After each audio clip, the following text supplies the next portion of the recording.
For the early settlers, California was the last frontier, and in many ways it still is. It's where trends are set and taboos are broken. If you think the United States is a place of extremes, then just wait till you see California. California is the richest and most populated state in the U.S. and is situated on the West Coast. My journey starts in the southern desert, making my way to Los Angeles via the oasis town of Palm Springs. I drive up to Big Sur with a stop at Hearst Castle before traveling east through Yosemite and onto the ghost town of Bodie. I end my journey in the north, home of the giant redwoods.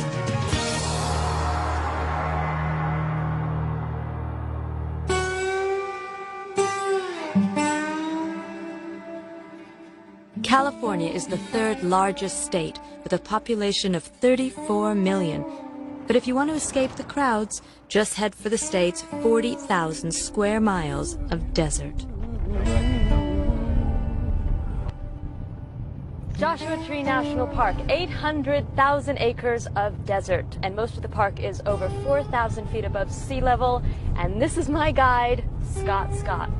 Is that your real name? Howdy, it sure is. And did your daddy do that to you or your mom? My daddy did that to me. My mom didn't want it, but anyways, my friends like to kid me and they nicknamed me Scott Squared.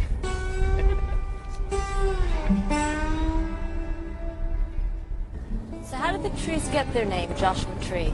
The story goes that the Mormons wandered out to this portion of the Mojave Desert, and as they crested a hill, they saw this beautiful valley. The clouds opened up, the sun shone through, and they actually thought it looked like the prophet Joshua with outstretched arms, beckoning them to the promised land.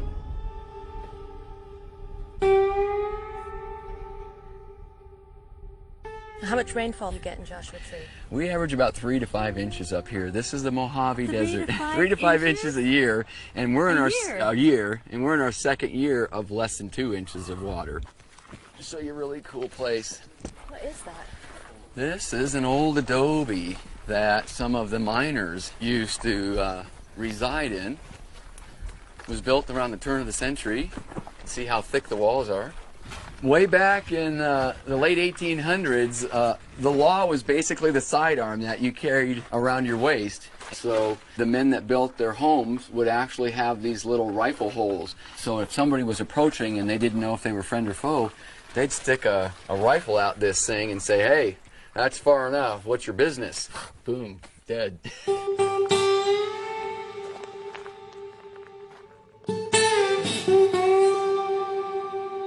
Now our next spot is going to be a very intriguing area called Slab City, and it's just beyond that far mountain range, just on this side of the Salton Sea. Slab City? Yep.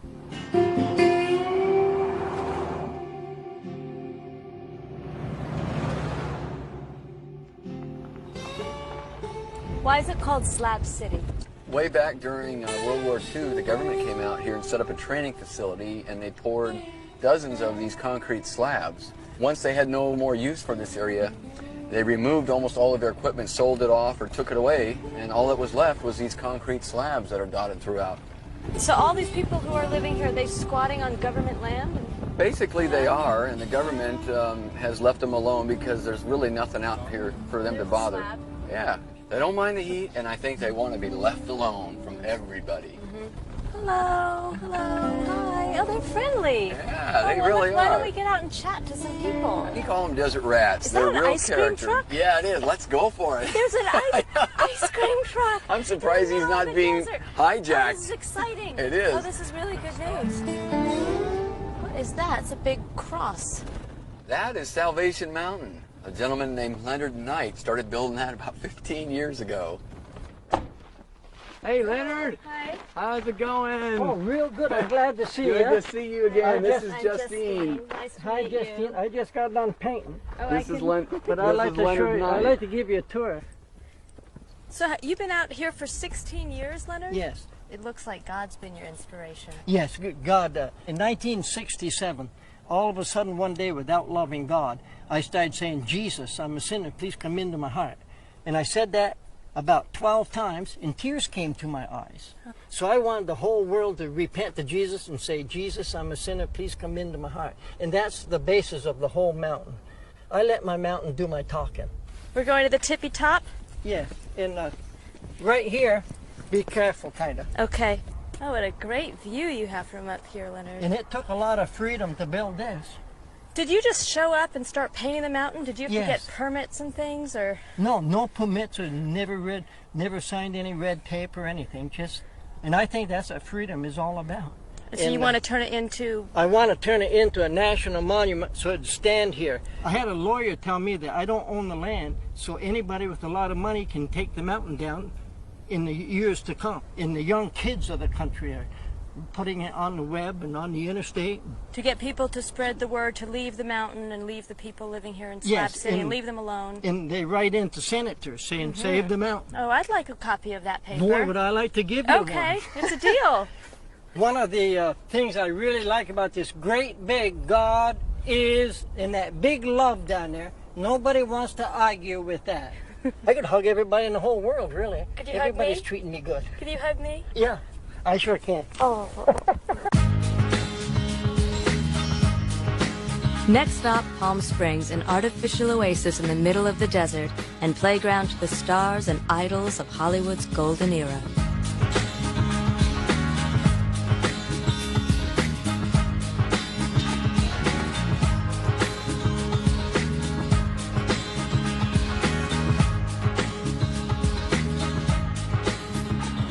I thought you said right on Bob Hope No. Drive. I think right on, what's that, Gene Autry, and then left on Frank Sinatra, right? Right past the Betty Ford Clinic. Gotcha. Yeah? Okay.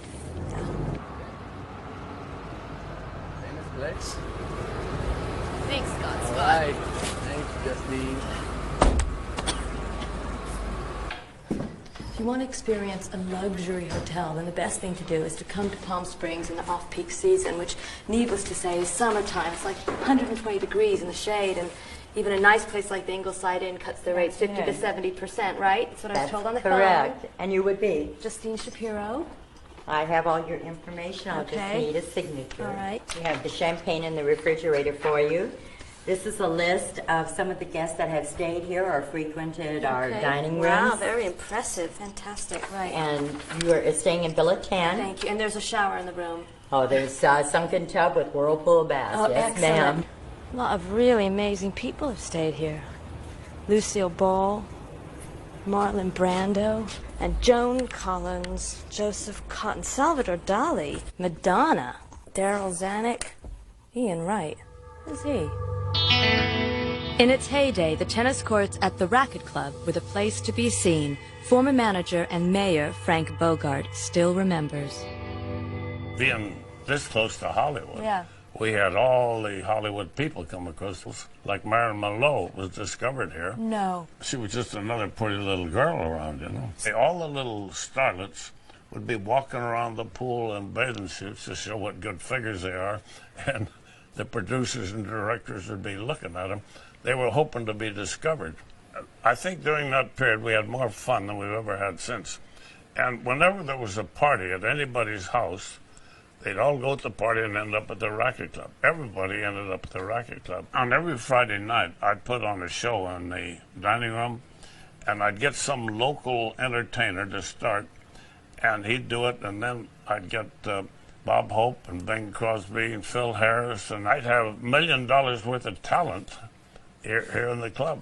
So, I hear you were a pretty good tennis player in your time. When I was younger, I was good, Yeah. but I still play. You but, do? Yeah. And it was tennis, not golf. No golf, no. For me, golf is for old people.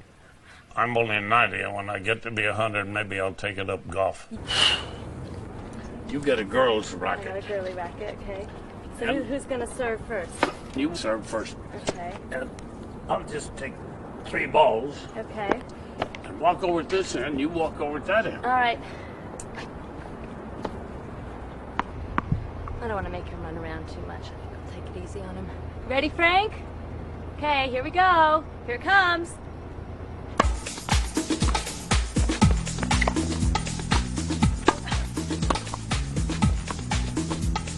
good. Do running back and forth will make you feel better. Sorry. Slow down there, Frank. Right, your game.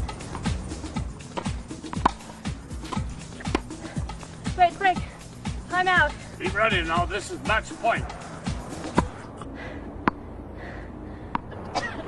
Great game, Frank.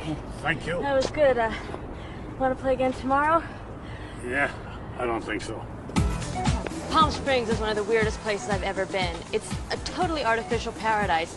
We're in the middle of the desert, and there are 10,000 swimming pools here and 95 golf courses, and they get 1 million gallons of water a day. And all the restaurants have these misters where they're literally pumping water into the atmosphere.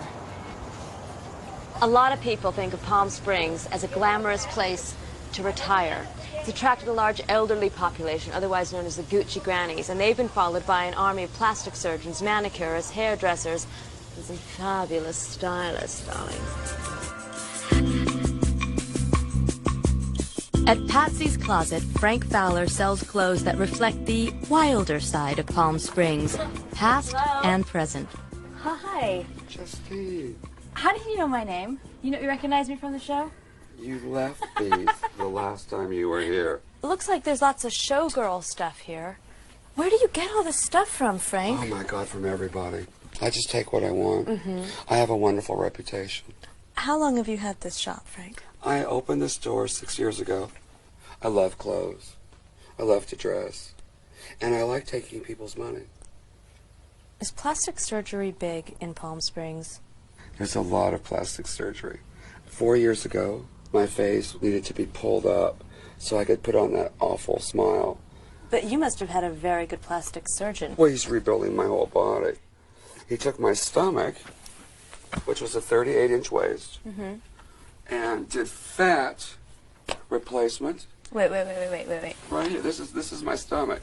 Wait. He took the fat Fat from your out of stomach here and put it here. and put it on your bum. He took a little bit of my stomach, just a little bit in my breast, to give me pecs. Oh, so he just basically took stuff here and moved it around. Moved to put it here and here. Now I'm getting a little heavy again, and I'm growing calves. Where do you want to start? Okay, I want vintage, I want sequins, I want fringes, I want fabulous. I want fabulous, Frank, and I want it now. And I want another $1 million. Boa. I want a boa. No. Now, this is 1940s. Are you one of those grungy England girls that wears boots with everything? You're not one of those anti-fur people, are you? Give me your purse. This you could wear with your husband. This one. This will be around $1,000. Wow.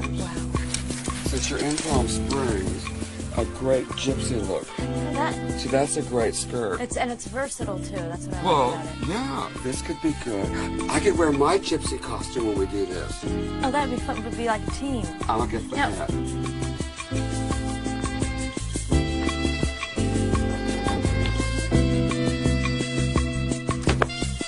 I'll show you how to do it.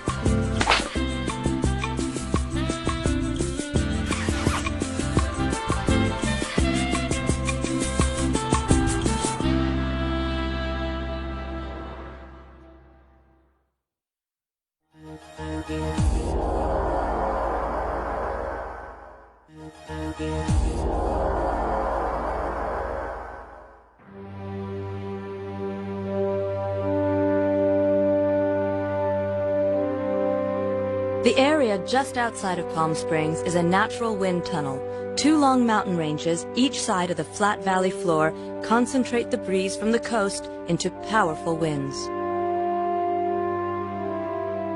America is the fossil fuel burning capital of the planet, but in California, wind power is big business. There are 3,500 of these wind turbines, and each one of them provides enough electricity for 2,000 homes.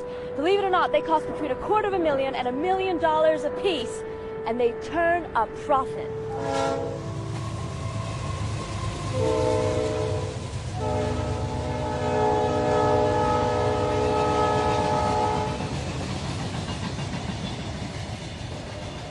And all the electricity they don't use in Palm Springs goes that way, all the way to the coast! A 3-hour bus ride takes me west to the notorious city of angels, Los Angeles.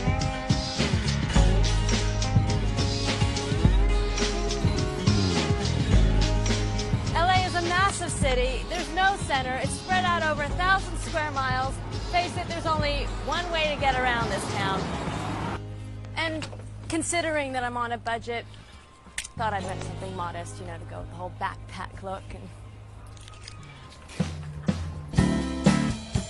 The movie industry here consistently produces the world's top-grossing films, and most visitors to LA want to go to where they think Hollywood happens, Sunset Boulevard.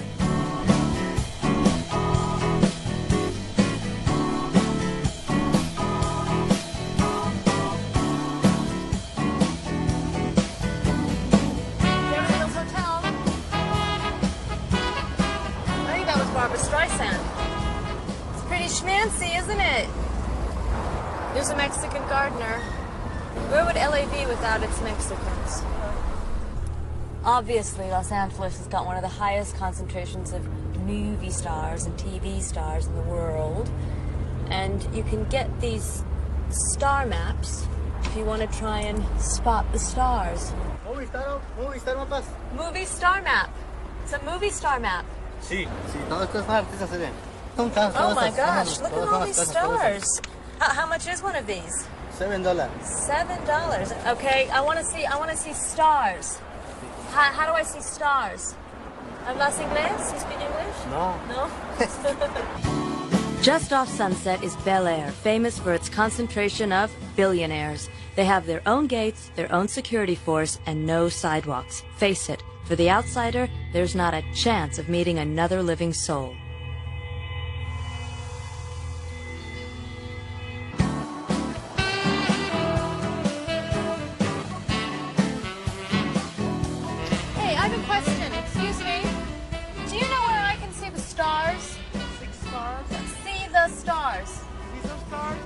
Stars. No. Hey, excuse me. Where can I see stars? I've been driving for 2 hours. I haven't seen any stars. Malibu. Malibu. Are you? Just drove away right in the middle of our conversation. Hey, where can you see the stars? Stars, like, I think they're just scattered. Are you a star? Are you a star? You're rolling your window down. Are you a star? You must be a star. The windows are tinted. There's a star in that car. There's a star in that car. There's someone who knows how to deal with traffic. Excuse me, do you know where I can see some stars? Like Rodeo Drive or something. Rodeo Drive. Where's that? Back that way. Well, it's a lot harder to find stars in LA than I thought it was going to be. I gave it my best shot. You saw that. But, you know, they're all hiding behind tinted windows and 10-foot walls. And really, who's to blame them when they're idiots like me driving around hunting them down? But I still feel like I want to see something of the LA that you see in the movies and TV. So I think what I'm going to do is I'm going to go to the east side, to the dark underbelly of Los Angeles. And, I don't know, maybe I'll find some gang warfare in the LAPD. Movies and TV often portray this city as crime-ridden and violent, so real-life LAPD officers Horace Frank and Sharon Buck agreed to show me LA as they see it. Sharon, do you ever feel fear when you're out there? You know, I have had friends killed in the line of duty, and that makes an impact on you. There is fear. There has to be, or I don't think you'd be normal if there isn't, but my whole life is really, right now, certainly revolves around LAPD. I mean, do you feel like the city of LA has a reputation that's undeserved? Los Angeles, I would not call it a dangerous place. It's a fabulous place. Certainly there's crime, but it's not a dangerous city where you can't come visit. Friendly? Friendly gang members? Waving to friendly gang members? We've got 40 active violent gangs in Newton. Jeez. I would say a majority of a lot of the crime right now is gang related. It's graffiti. The first thing is the person that wrote it. It's their moniker. You know, Babyface from some gang. There's Main Street, there's Broadway, there's East Coast Crips, there's things called Six Deuce Broadway. And if you come from another gang and you come to the area and try and put your name of your gang up, they react violently. And, you know, there's graffiti here on the walls here. So it's been another good night for the LAPD then? It's been a quiet night tonight. which is reflective of LA is not always have the crime that you see in the movies or on TV. It's been a wonderful night for LAPD and for the community of LA. The last 7 years have seen a steady decline in crime, but recent figures show that the work is far from over.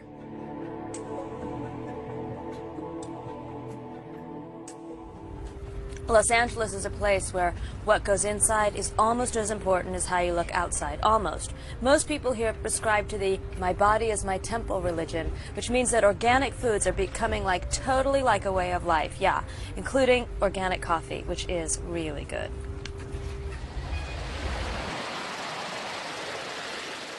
One of the great attractions in Los Angeles, apart from the money and the movies, is that it's on the Pacific coast. But beach culture here isn't so much about sunbathing and swimming. It has a lot more to do with being seen.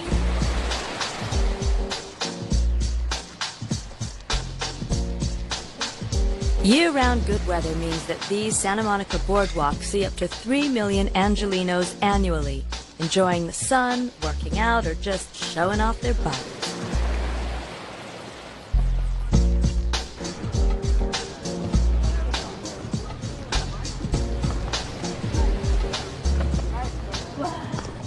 That looks so easy. Oh yeah, if you know how to do it, everything is easy. How long have you been doing that? Oh, about 25 years. 25 years? Yeah. How old are you? I'm 76. At that time they called me always skateboard mama, now they call me skateboard granny.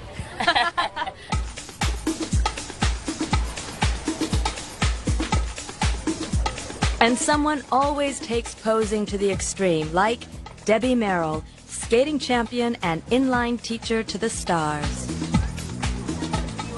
Amazing out there. Oh, thank you. I mean, how long would it take to learn how to do, that thing That you do? stuff's gonna take you got 20 years? No. I mean, what is it like? Look at how perfect you, and look at all these. This is all what these skating people. does I feel for so you. Intimidated. Skating It does raises that. your butt, it narrows your hips, it makes you feel great. That's why I call it the skate to look and feel great class. That skating's gonna do that? And if I can't teach you to skate, you might as well take up knitting, girl. I like knitting because when you knit, you can eat, and I like to eat. Well, you can eat and skate. You can talk on the phone and skate. You can walk your dog and skate. You can do anything and skate. I guess you can have sex and skate. I don't know. I haven't tried that. You haven't? You haven't? Woo! Fake it till you make it. Shake it till you make it. Come on, there you go. This is a samba. You move the hips one way and the feet the other. Woo! Shake it till you make it. Fake it till you make it. Woo! Woo! Yeah! Woo! Rumba, rumba, samba, samba. Woo! Woo! Woo! Follow me to Rio!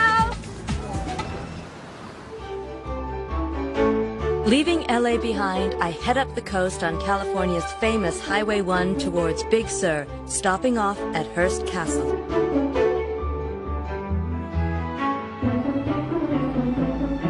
There are art galleries, national monuments, and historic homes. And in the 1920s, William Randolph Hearst built a castle that is all those things and more. And in the peak season, over 5,000 people come here every day, and each one of them forks out $14 for the tour. It's claimed that Orson Welles based his film Citizen Kane on Hearst's extraordinary life. Good afternoon. Good afternoon. I want to welcome you here to Hearst San Simeon State Historical Monument. Please be very careful about what you touch or lean on. This way, please. Hearst was born in San Francisco in 1863. Many people think of Hearst as the father of tabloid or sensationalist journalism.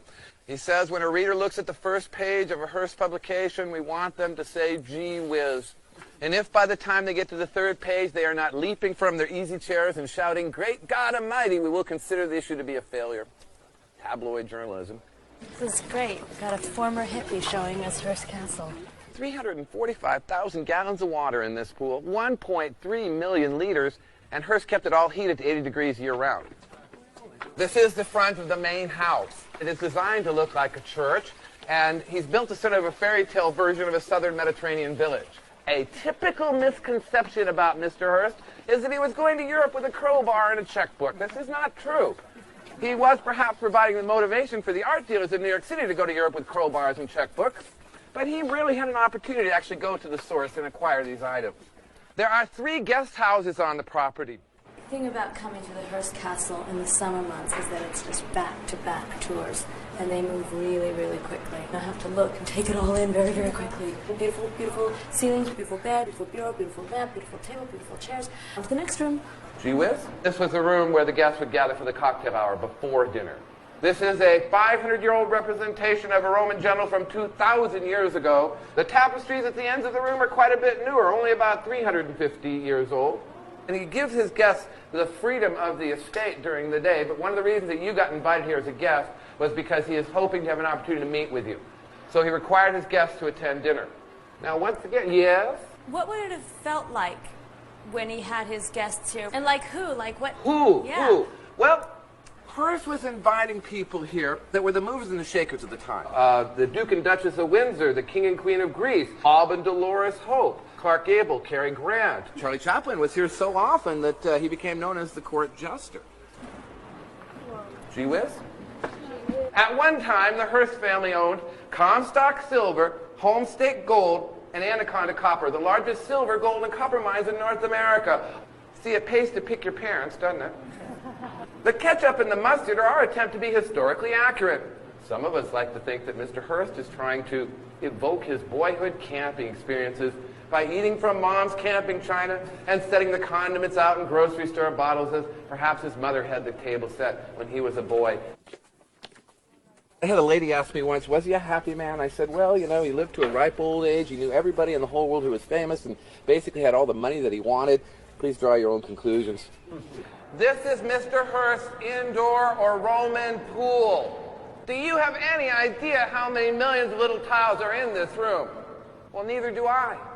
But I do know that the ones under your shoes that look like gold are gold. Goodbye, everybody. That is definitely the most incredible house I have ever seen in my life. Sort of eclectic, garish, but it all works all together somehow.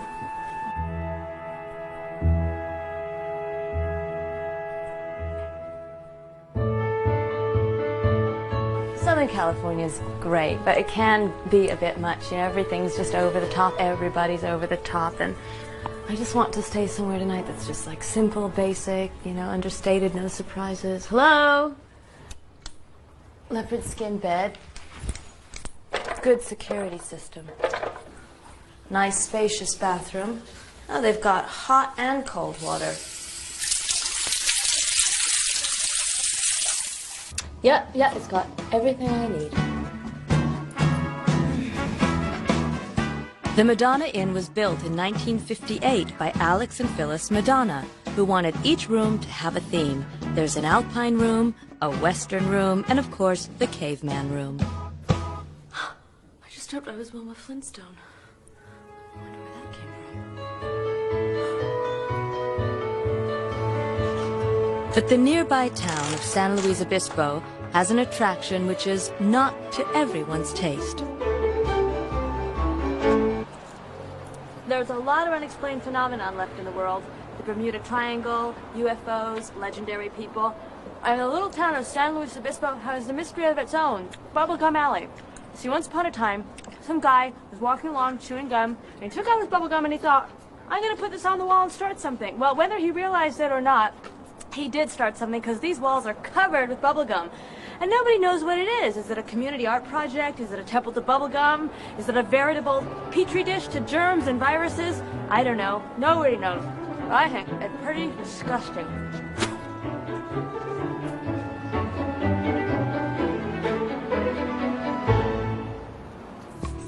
Continuing north, I travel along the 90-mile stretch of rocky coastline where the Santa Lucia Mountains meet the force of the Pacific Tide.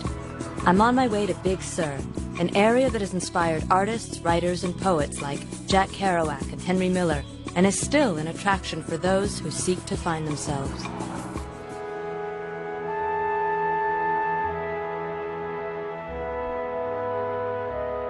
Artists have called this the greatest meeting of land and water in the world.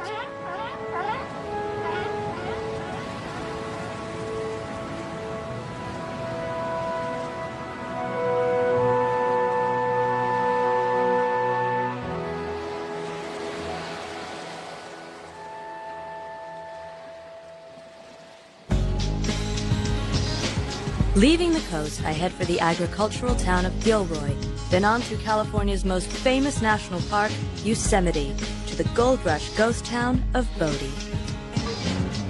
The little town of Gilroy's claim to fame is that you can smell it long before you can see it. And this weekend, thousands of people are coming to Gilroy, united in their passion for...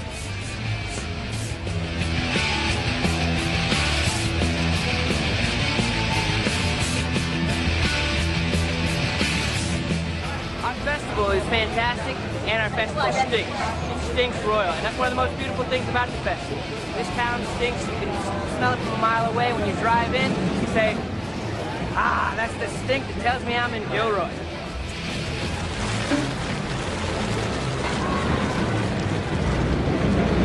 This has got garlic in it? Garlic popcorn. Hi. Some garlic ice cream. Garlic ice cream? Absolutely. Pistachio garlic. Oh, that's a dive. But try it. Okay. Tell me what you think. Okay, I'll be honest with you. Okay.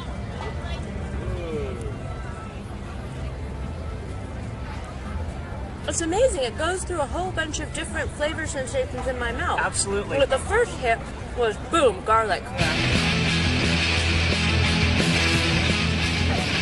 Hang and loose. This is the place to be. You got it. I want to know. You miss it, you miss life. For less than $20, you can travel by bus from Gilroy through Yosemite, taking in some of the most stunning landscapes in all of California. Over 3 million people visit Yosemite every year to see the Sierra Nevada mountains and the highest waterfall in North America.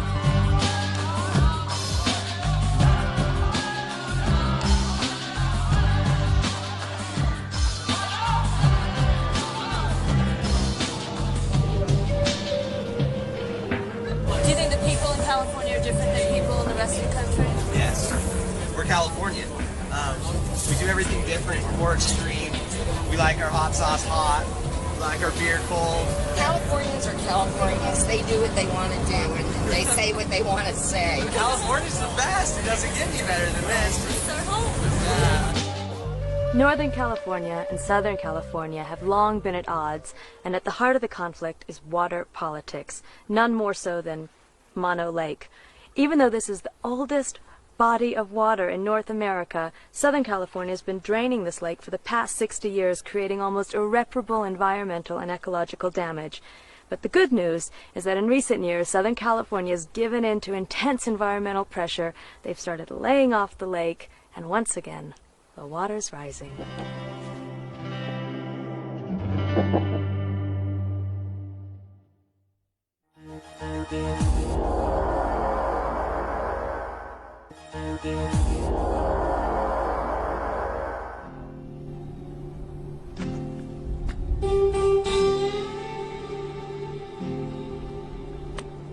There was gold in those hills. And back in 1859, the town of Bodie was built on the profits of the gold rush. In less than 20 years, it became the third largest city in the state of California. But when the gold ran out, the town died and turned into a ghost town.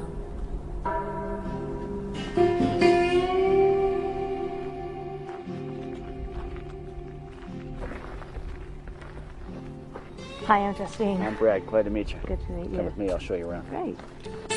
At its height, 10,000 people lived in Bodie, but in the 1930s, a great fire burnt much of the town to the ground.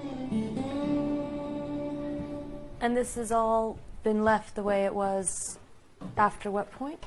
Last operated about the early 1940s. I feel like cleaning, vacuuming or something. I've heard that. What kind of surprises me is seeing all these spices: cinnamon, allspice, cloves, vanilla, salt, mustard. My impression of the Wild West is that they were all eating Spam out of a can. What did those hungry miners eat? They must Steaks. Yeah, meat, potatoes. This is one of probably 65 saloons in Bodie in its heyday. 65 saloons in Bodie. 65. So how did it work? They went and worked at the mines in the morning. Right. Get their $4 a day paid and spend them on roulette games or card games of some sort, or ladies of the evening, and be broke by the next day. Some things never change. Women, alcohol, and money. Yes. Bodie had the reputation of being a tough, lawless town with at least one gunfight every day. They say the funeral bell rang continuously.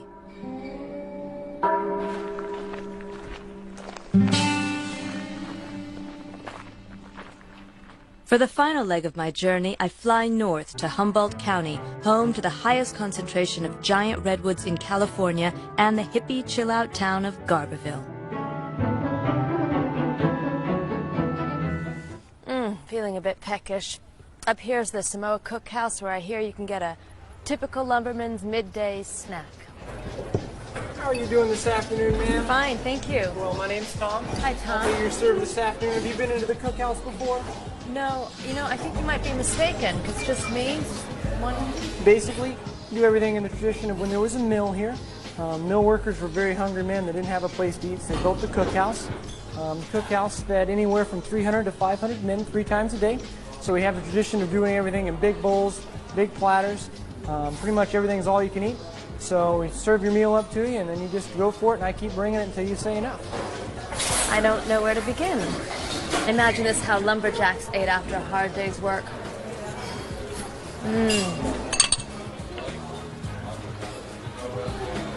I'd get a doggy bag, but I think it'd be too heavy for me to carry. These ancient redwoods can grow to nearly 400 feet and can live to over 2,000 years. So some of these trees have been around since the time of Jesus.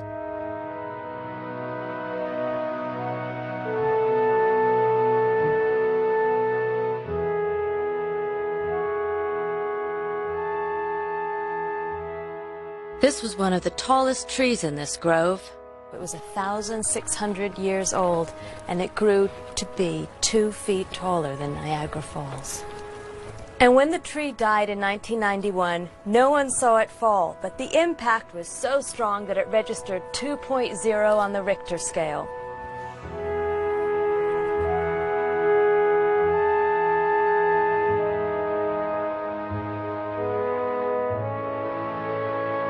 In 1918, the Save the Giant Redwoods League was founded to preserve the last 10% of the forests.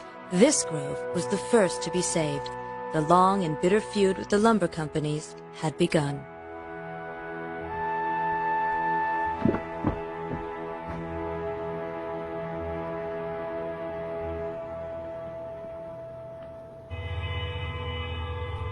Today, lumber companies are still logging the ancient redwoods, and environmentalists are still prepared to protect them. I'm looking for a guy named Nate. He used to work in the lumber mills, and then he switched sides and became an eco-warrior, and he's been living up a tree for about 2 years. Nate! Nate! I see you! I see you! I see you! Hi! My name's Justine. Hi, Justine. Hi. How high up are you? I'm 170 feet right now. I know you've got a kind of telephone up there, because I've got so many questions I want to ask you, because it's just the most incredible thing that you're up in that tree. It sounds like you're losing your voice a little bit down there. The phone is ringing. Is it ringing on your end? Oh, this is really cool. How are you? I'm excellent. Oh, great. Now I can talk in a normal voice. Tell me why you are up in that tree. Well, I'm here in an effort to protect this wonderful tree. It's something that I commit myself to daily, and I'm willing to do as long as I can.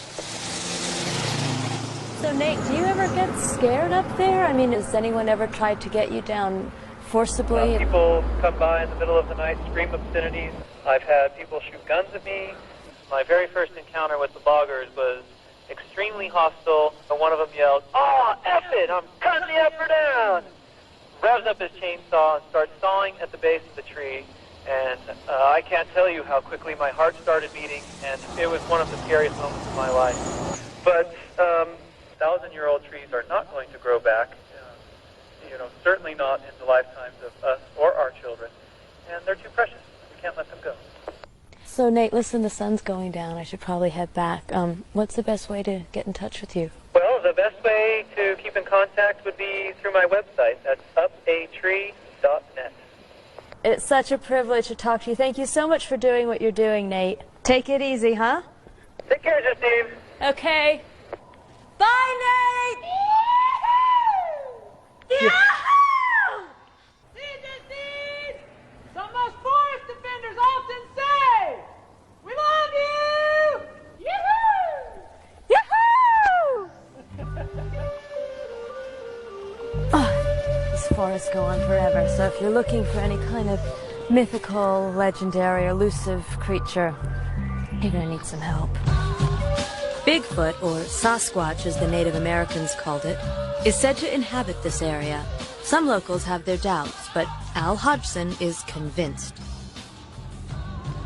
What evidence do you have here in your collection? Well, mainly we have the casts. We have a lot of casts. Casts of his footprints? That's correct. Or her footprints? Since we've set this museum up, we're finding more and more people that have seen them. But most people don't want to be identified because they don't want anybody to laugh at them. Are these the only pictures of Bigfoot that exist? That's the only ones that we know. So no other photographs No, of Bigfoot? no. Al, have you ever seen anything that... I've seen tracks several times. You've seen tracks? I've seen tracks several times, absolutely.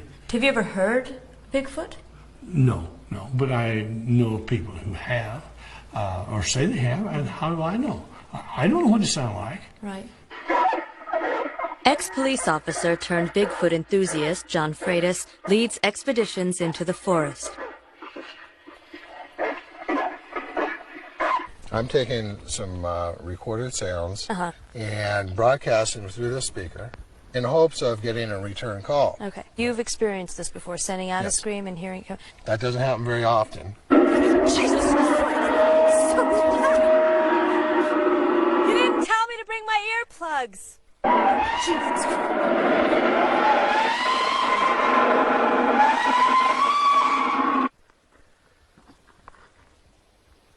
Why is it so important to you?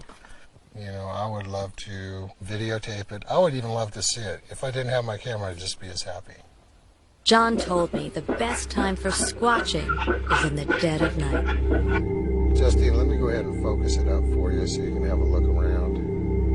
It's an infrared capable camera. It allows us to see in total darkness up to about 100, 150 feet. I'm really, really scared, but I'm acting really, really brave. Why do you do the scream?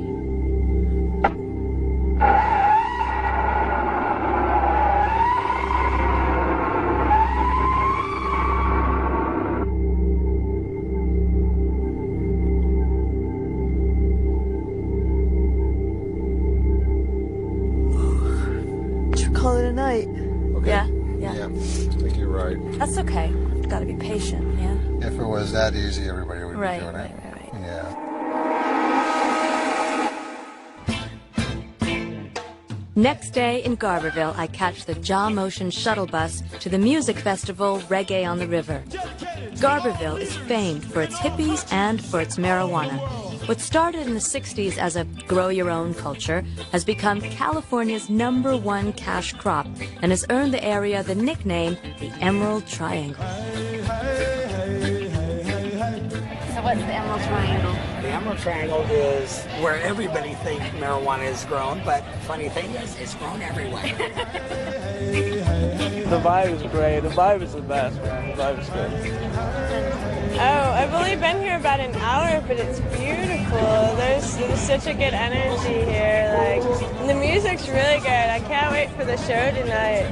It's beautiful. It's green, and it's green, and it's really green. Okay, but what I don't understand is why is it that the hippies came up here? They came from the Haight-Ashbury in San Francisco. A lot of draft dodgers came up here too. It was pretty far away. So later they started growing their own. Yes, that's the whole idea. Back to the land. Grow your own food, grow your own pot.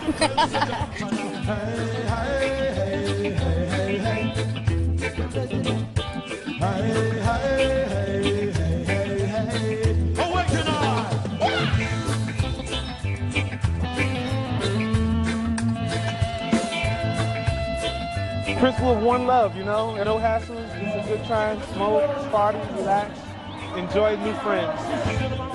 And if it's not enough, ramen, listen up, the cats will come again. High on the chat, and listen to where we come on the bottom of the mic and everything, and nothing nice, and nothing on a big one. Thank you. California is a fantastic place, and I've come to realize that you don't even have to be in California to experience it. As long as you hold on to your dreams and you're just being whoever you want to be and expressing yourself freely, regardless of what other people think, then you are in a California state of mind.